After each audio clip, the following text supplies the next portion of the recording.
Hello my dear students, कैसे आप सभी लोग।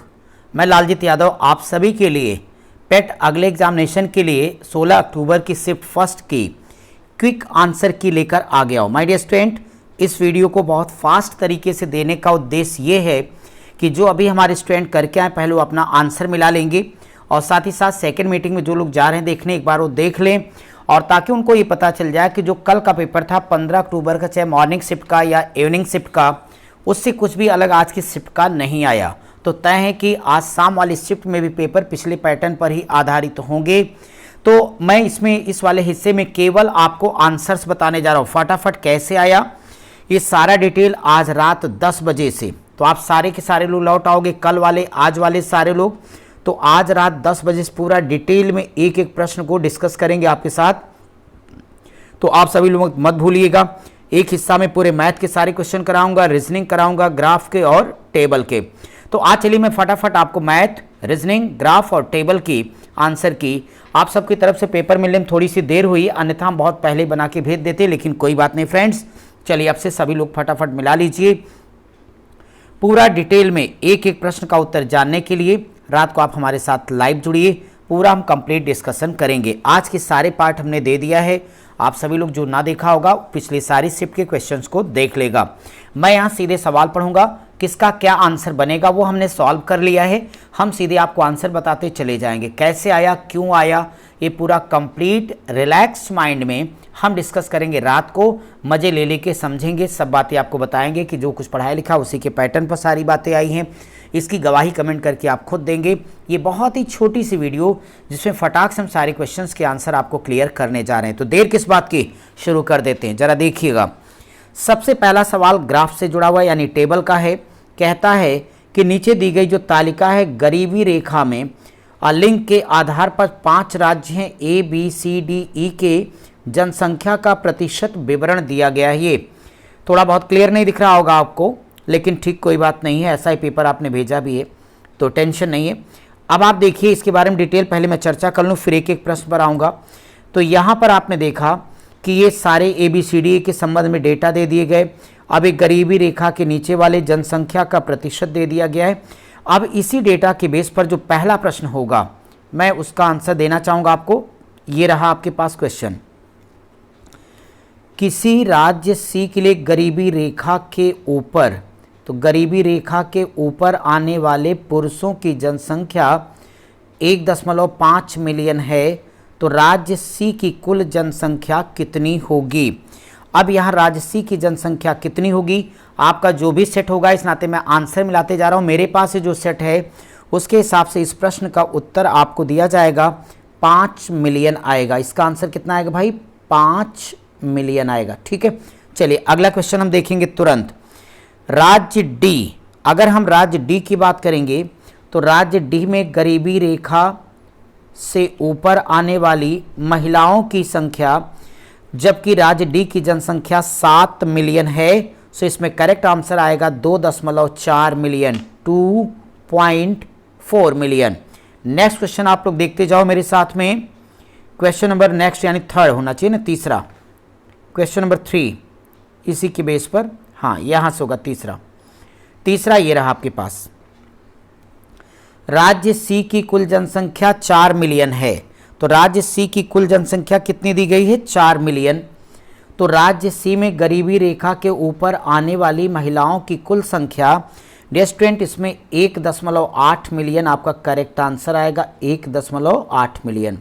अगला जो क्वेश्चन है आपका चौथा नंबर, यह देखिए सभी लोग, राज्य ए के लिए गरीबी रेखा से ऊपर आने वाले पुरुषों की लगभग जनसंख्या क्या होगी अगर राज्य ए में आने वाली महिलाओं की जनसंख्या 1.8 मिलियन दिया गया। इस प्रश्न का उत्तर क्या हो जाएगा ये हम लोगों से पूछ लिया गया। यहाँ पर एक बात बता दूँ आपको कि इस वाले क्वेश्चन का जो करेक्ट आंसर आप लोगों के पास निकल के आएगा, एक्चुअली आएगा इनमें से कोई नहीं होगा। नोटा, इसमें जो आंसर हल किया था मैंने वो 15 लाख से ज़्यादा का डेटा आ रहा था। एग्जैक्टली कितना आएगा रात में मैं आपसे लाइव में डिस्कस करूंगा, फिलहाल अभी आंसर आप मैच कर लो। अगला जो क्वेश्चन आप लोगों के पास है इसको देखो, तो अगर राज्य बी के लिए गरीब, मैं फटाफट कर देता हूँ 10-12 मिनट में सारे निपट जाएंगे। गरीबी रेखा के नीचे पुरुषों की जनसंख्या 2.4 मिलियन और राज्य ई के लिए 6 मिलियन है, तो बी और ई की कुल जनसंख्या का रेशियो कितना होगा? तो इसमें आएगा भाई 1:2, 1:2। चलिए, एक टेबल अपनी कंप्लीट हो गई। अब आगे हम क्वेश्चन आपके लिए ढूंढने वाले हैं। यहाँ पर हो गया आपका ये 5 और 6 से आपके अदर सब्जेक्ट आ गए, तो आपने मिलाया होगा फटाफट। इसे देखते चलते बच्चों, और आप सब मैच कर लेना। अगर आपने कल की पूरी क्लास देखी होगी तो आज मॉर्निंग वाले बच्चों को बहुत हेल्प मिली होगी, क्योंकि पैटर्न लगभग रिपीट था। तो ठीक है भाई, आगे पीछे इन्होंने कर रखे हैं। यहाँ पर भी क्वेश्चन नहीं है, आगे बढ़ते चलो। धीरे धीरे देख रहा हूँ बेटा, ताकि कोई ग्राफ छूट ना जाए। चलते जाइए। ये बीच में मैथ आ गया, अच्छा चलिए, मैथ आ गया तो मैथ ही देख लेते हैं, क्या दिक्कत है, मैथ को निपटाते चलते हैं। अगर मैथ की बात करता हूँ बच्चों, पहला वाला आपको देख करके समझ में आ गया कि ये क्या है, आपका a³ - b³ वाला फार्मूला बचेगा, तो लास्ट में a - b बचेगा। जब आप इसे कैलकुलेट कीजिएगा तो निश्चित तौर पर 2.35 ये वाला विकल्प सी, इस सीरीज से आपकी जो सीरीज हो देख लेना, तो 2.35 इसका आंसर आएगा। ठीक है भाई। अगला क्वेश्चन अगर हम देखें तो 19 का कितना प्रतिशत 7.6 है। अगर आप लोगों ने इसे हल किया तो इसका आंसर आएगा 40%, यानी 40%। अगला है 60 से 80 के बीच की सभी अभाज्य संख्याओं का एवरेज क्या है, तो डियर स्टूडेंट इसका आएगा 70.2, 70.2। अगला क्वेश्चन आपका वर्गमूल से जुड़ा हुआ है, इसे कवर कर लें। तो ये आपके पास जो वर्गमूल वाला क्वेश्चन है 12.0409 1.2544 करके है, इसको अगर आपने हल किया होगा तो नो डाउट इसका आंसर आएगा 2.35 इसका करेक्ट आंसर हो जाएगा। अगला क्वेश्चन हम इसमें देखेंगे, हाँ ये फ्रैक्शन वाला थोड़ा सा ऊपर देखते हैं हम लोग। ये बताना था कि कौन सा फ्रैक्शन इसमें बड़ा है, कौन सी भिन्न बड़ी है। तो डियर स्टूडेंट जब इसको आप हल कीजिएगा तो 7/8, 7/8 सबसे बड़ी भिन्न मिलेगी, सो आंसर आपका हो जाएगा डी। हम बार बार BD इसलिए नहीं पढ़ रहे हैं कि आपका ना जाने कौन सा सेट होगा, उसके हिसाब से आपको आंसर क्लियर करने होंगे। तो जरा एक बार हम मैच करते, यहाँ तक हमारे पास कोई क्वेश्चन नहीं था। और अगर आप ये देख पा रहे हो आगे मैथ वाले हो गए 1 2 3 4 हो गए, मैथ का 5वां क्वेश्चन भिन्न वाला, मैथ निकल गया, इधर इंग्लिश आ गया बच्चों। चलो आगे बढ़ते जाओ और आप लोग भी कमेंट करके बताते रहो। ये रीजनिंग का आ गया, वाह। अब ये रीजनिंग का क्वेश्चन आ गया, देखो इसमें काज एंड इफेक्ट वाले सवाल कल शाम की शिफ्ट में भी था, इसमें भी आ गया। तो यहाँ कथन को पढ़ के उत्तर देना है कि पुलिस प्राधिकरण वाला हाल ही में। तो इस वाले प्रश्न को जब आप लोग हल कीजिएगा तो इसमें पहला कथन क्या हो जाएगा, कारण हो जाएगा। फर्स्ट वाला कारण होगा और सेकंड वाला उसका प्रभाव होगा। इसका सही जवाब बिल्कुल 100% एक्यूरेट है। कथन फर्स्ट कारण है, कथन सेकंड इसका प्रभाव है, यानी यहाँ से सी हो जाएगा। तो आप क्या करो, कथन फर्स्ट कारण, सेकंड सी उसका, बी उसका क्या है, प्रभाव दूसरा। चलिए आगे हम बढ़ेंगे। हाँ ये भी है रीजनिंग का ही प्रश्न है। घड़ी से 6:10 पर घड़ी की घंटे की सुई मिनट की सुई के बीच कितने डिग्री का कोण होगा, ये सब क्वेश्चन पढ़ाया हूँ। इसको आप लोग हल करोगे तो 125 डिग्री आपका आंसर आ जाएगा। अगला फ्रेंड्स ये है, कोडिंग डिकोडिंग से ए को 26 लिखा जाए, ऐसे बी को 25, तो 1 26 27, 2 25 27, 3 24 27। अगर ये मोबाइल शब्द को डिकोड करना है तो आप सब जब इसको हल कीजिएगा तो नो डाउट आपका इसका जो करेक्ट आंसर आएगा वह आएगा 141 141 2 2 5 2 2 5 1 8 1 5 2 2 5 2 2। अब ये आपका ऑप्शन देखिए कौन सा होगा, इसमें ऑप्शन को आप चेक करिए, ढूंढिए 141। तो भाई 141 ये रहा, और इसके बाद में 225 181 522, बिल्कुल ये आपका सेकेंड वाला ऑप्शन सही है। अगला क्वेश्चन हम देख रहे हैं, ये ऊपर भी होंगे क्वेश्चंस, यहाँ पहले साइड पे देख लीजिए। गोपी ने विवेक से कहा इस वाले प्रश्न को हल कीजिएगा, तो ना इसका उत्तर ना आ जाएगा। चलिए अगला क्वेश्चन देखेंगे। अगला ठीक है, ये हो गया आपके अदर सब्जेक्ट की रीजनिंग का, गोपी नाना तक हो गया। और भाई एक और है मिसिंग वाला है। बच्चों ये ऑड मैन आउट का है, तो जब आप सब इसे सॉल्व कीजिएगा तो इसका आंसर आपका आएगा 33 इसका उत्तर आएगा। कैसे? आज रात में लाइव सारा एक एक डिटेल आपको बताऊंगा। चलिए अब आगे हम बढ़ेंगे, ग्राफ के कुछ और क्वेश्चंस रह गए उनको देख लेते हैं। फटाफट आगे बढ़िए भाई। रीजनिंग का भी हो गया 1 2 3 4 5, मैथ के भी 5 हो गए, ग्राफ का भी 5 हो गया है। अब आगे हम ग्राफ वाले क्वेश्चन पर ढूंढ रहे हैं आपके लिए। चलिए बढ़ते चलिए, गुड, बहुत बढ़िया। बस क्वेश्चंस को आप सब मैच कर लो। आ गया एक ग्राफ। ये ग्राफ देखोगे बच्चों तो कल वाली शिफ्ट से रिपीटेड है, बस केवल थोड़ा सा डेटा हेरा फेरी की गई और कुछ किया नहीं गया है। इस वाले ग्राफ में अगर आप ध्यान दीजिएगा तो क्वेश्चन थोड़ा दिखना चाहिए भाई, कैसे दिखेगा?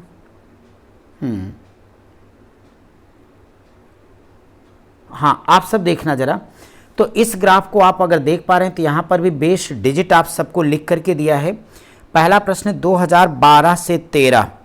अगर हम इस प्रश्न के बारे में बात करेंगे तो 2012 से 13 में स्कूल की राज्य की लगभग जनसंख्या में कितने प्रतिशत की वृद्धि या कमी हुई? यहाँ पे जो आपका ऑप्शन ठीक बैठेगा वह होगा 1.7, 1.7% आएगा। अब हम आपका अगला क्वेश्चन करने जा रहे हैं, ये उसी ग्राफ के बेस पर 1.7% हो गया भाई। अगर आप सब इस क्वेश्चन को देखो तो यहाँ लिखा है 2014 वाला, तो 2014 में स्कूल के छात्रों में पढ़ने वाले छात्रों की संख्या कितनी है? तो इसका करेक्ट आंसर आएगा 3150, 3150, 3150 आपके जिस विकल्प में आप कर लीजिएगा। अगला है जो नीचे दिया गया पिछले वर्ष की तुलना में स्कूल, तो अगर पिछले वर्ष की तुलना में स्कूल की बात करें कौन सा सन, इसमें एग्जैक्ट आंसर सन 2012 आ जाएगा भाई। चलिए अगला क्वेश्चन पे हम डिस्कस करेंगे आपसे। तो नेक्स्ट हमारे पास है ये 2013 और स्कूल 2016 स्कूल में पढ़ने वाले छात्रों के बीच में प्रतिशत के बीच। तो अगर 2013 और 16 के संदर्भ में हम बातें करेंगे तो आपके इस प्रश्न का जो उत्तर आने वाला है ये आएगा 93.75। कितना? 93.75। रात में हल किया जाएगा, बहुत मज़ा आएगा। ये सारी डेटा कैलकुलेशन में थोड़ी सी समय लगी है, आपके साथ मैं डिस्कस करूँगा, बहुत मज़ा आएगा। रात 10 बजे बच्चों भूलना मत, अधिक से अधिक संख्या में आप लोग जुड़ो और अच्छे से तैयार करो ताकि आगे आप बेहतर कर पाएँ। ये DI प्रश्न किसी परीक्षा में भी काम आने वाले। देखो यहाँ पे लिखा गया, दी गई अवधि के दौरान किसी भी स्कूल में शामिल होने वाले छात्रों की न्यूनतम संख्या और स्कूल छोड़ने वाले छात्रों की अधिकतम संख्या के बीच का जो डिफरेंस है, अंतर है, वो ये पूछा जा रहा है कि कब अंतर होगा। तो आपके पास या उसका अनुपात पूछा है, रेशियो पूछा गया, तो ये आएगा 7:10, 7:10, 7:10 आएगा। आपके पास ऑप्शन है भाई, 7:10 आएगा। ठीक है, चलिए तो इसे आप कंप्लीट कर लीजिएगा। नेक्स्ट आ जाएंगे। अगला थोड़ा सा ग्राफ स्पष्ट नहीं तो देखने में दिक्कत आ रही, लेकिन चलो ये वाला तो आप देखो बिल्कुल बहुत आसान सा ग्राफ था, इसको आप देख लीजिएगा। इसमें 2003 से 4 की बात की गई है, तो 2003 से 4 वाले बच्चों 23% आपका करेक्ट आंसर आ जाएगा। जो हमारा नेक्स्ट क्वेश्चन हमारे सीरीज में 92 नंबर का 2005-2006 का औसत उत्पादन की बात की गई है, तो 2005 और 2006 में, तो इसमें करेक्ट आंसर आएगा वर्ष 2002 तथा 2007, 2002 तथा 2007, 2002-07 यानी यहाँ सेकेंड ऑप्शन करेक्ट हो जाएगा। चलिए हम आपका नेक्स्ट क्वेश्चन देखेंगे। अगला क्वेश्चन 93 है। दिए गए वर्षों में मोबाइल का उत्पादन दिए गए वर्षों के औसत उत्पादन से अधिक था। कितना? ये तो यार पिछला वाला ही प्रश्न है, तो 4 वर्ष का अधिक था। पीछे कल वाले ग्राफ में भी आंसर आया था, केवल आज मोबाइल शब्द लिख दिया, कोई बात नहीं। अब आप सभी लोगों को अगला जो क्वेश्चन करना मेरे भाई, उसमें लिखता है 2001 की तुलना में 2008 में मोबाइल के उत्पादन में अनुमानित प्रतिशत वृद्धि। तो जब हम लोग इसे सॉल्व करेंगे तो आएगा 183.33 आपका आंसर है ये। नेक्स्ट आपका है इस पर आधारित ग्राफ पर, पिछले वर्ष की तुलना में किस वर्ष उत्पादन में प्रतिशत वृद्धि सबसे अधिक थी? तो अगर सबसे अधिक की बात करेंगे तो इस क्वेश्चन को जब हम लोग सॉल्व किया जाएगा तो सबसे अधिक वृद्धि किसमें, 2002 आपका करेक्ट आंसर आएगा, 2002। चलिए अब हम देखेंगे कि अगला क्वेश्चन हमारे पास कौन सा ग्राफ है, 96 से लेकर 100 तक लास्ट में। यहाँ पर भी आप सभी लोगों को एक बात समझ लेनी होगी कि ये जो ग्राफ दिया गया जिसमें आप सभी देख पा रहे होंगे कि 96 लेखा विभाग में कंपनी ए के 60% कर्मचारियों के पास एमबीए की डिग्री है, अनुसंधान विभाग में उसी कंपनी के 40% कर्मचारियों के पास एमबीए की डिग्री, कंपनी ए में कितने कर्मचारियों के पास एमबीए की डिग्री है।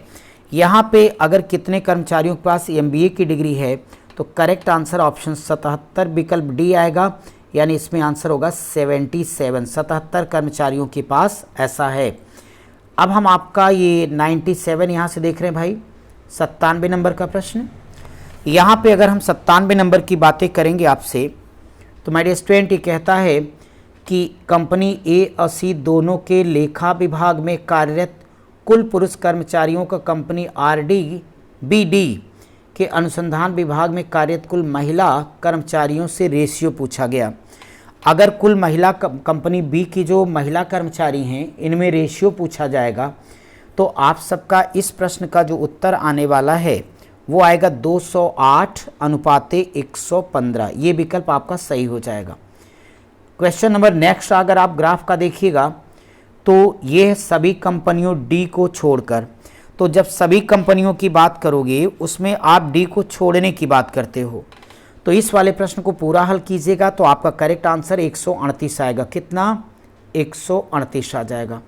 नेक्स्ट क्वेश्चन की बात करता हूँ तो ये आ गए आपके पास में क्वेश्चन नंबर नेक्स्ट। देखिए इसे, लेखा विभाग में कंपनी बी की महिला कर्मचारियों की राज्य की संख्या का अनुसंधान विभाग में कंपनी सी के पुरुष कर्मचारियों की संख्या से अनुपात कितना होगा, तो 35:11 का अनुपात होगा, आपका आंसर है। अपने ग्राफ का लास्ट क्वेश्चन ये रहा आपके पास। चलिए इसे ज़रा डिस्कस कर लेते हैं। कंपनी ए के लेखा कर्मचारी की कुल संख्या कंपनी ई के अनुसंधान कर्मचारी की कुल संख्या का लगभग कितने प्रतिशत अधिक है। कितने प्रतिशत अधिक है, बढ़िया कैलकुलेटिव क्वेश्चन है।